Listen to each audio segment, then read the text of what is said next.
Oh,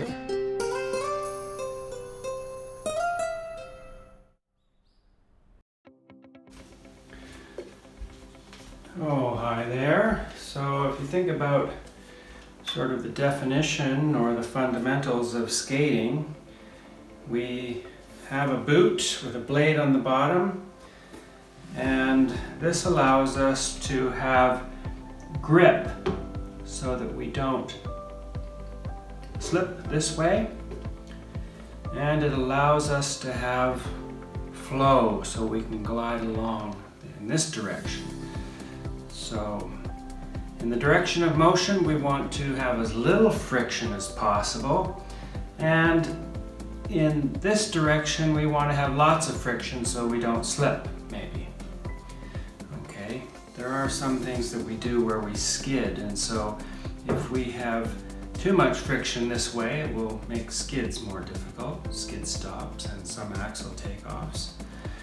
But now, when you're choosing your radius of hollow, when you're asking your skate sharpener to give you a sharpening and you want to have enough grip in this direction but lots of flow in this direction,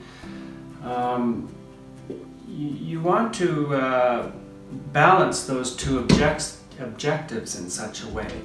And I think that many skaters and sharpeners are using radius of hollow that's incorrect, really.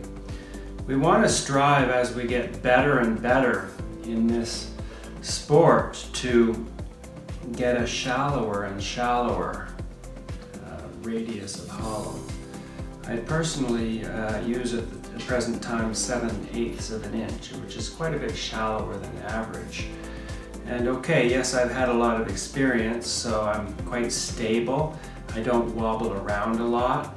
Skaters that have sort of random motion and are wobbly and unsteady on their feet would, by that fact, need a deeper hollow to acquire as much grip sideways. But less experienced skaters who are not as steady on their feet, they also don't tend to take as deep edges, right? So by virtue of that fact, they don't need their skate sharpened as deeply. For those of us that use deeper edges, yeah, you might want to think, well, yeah, you need deeper hollow for more grip, and I've heard many argue that more advanced skaters need a deeper hollow, but I really don't think so. My 7/8 hollow, I push the edges to the max. I use very deep edges, and I have plenty of grip with the 7/8 hollow. And the speed and flow that I have because I use such a shallow hollow is quite an advantage, because we don't want to work harder than necessary. Also, with a shallower hollow, the spins tend to be quieter too, and so you can keep your speed and your spins much better with a shallower hollow.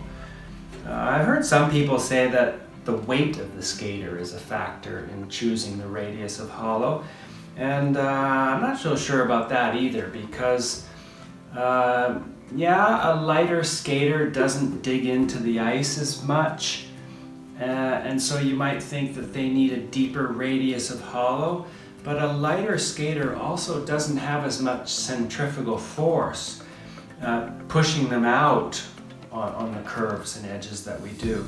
So those two factors balance and offset one another, so that I don't really think that weight is a consideration in choosing a radius of hollow. Changes in radius of hollow do take some getting used to, and so if you go to a shallower radius of hollow, you might feel like you're slipping around a little bit, but, you know, you'll get used to it. And I would encourage skaters to, in increments, reduce your sharpness of your blades. This is the direction you want to go in. This is going to make your skating better, is by choosing a larger radius of hollow so that you have enough grip, sideways grip, but plenty of flow in your skating. I'm at 7/8. Some skaters are at 5/8, definitely better than 1/2 inch. And those of you that are using 7/16 and 3/8, too sharp. It's not ideal, I don't believe. A factor in the radius of hollow is the temperature of the ice. So if the ice is harder, colder and harder, you don't sink in as much. So you'll want a deeper edge, deeper sharpening, less radius of hollow. If you're skating in the same rink all the time and it's very cold in there and the ice is hard, yeah, okay, I think you've got a valid argument saying that you would want a deeper hollow. And so that when you go to competition and the ice is softer all of a sudden, you're gonna feel like it's really grippy, and you take a little bit of getting used to, unless of course you adjust your radius of hollow for those conditions, which is kind of difficult to do because you never know what the circumstances or conditions are going to be like. But I hope that skate sharpeners and coaches and skaters and parents, that this advice and wisdom that I'm sharing with you after all my years of skating will help you in choosing the best sharpness to put on your blades for maximum performance. Okay, ciao.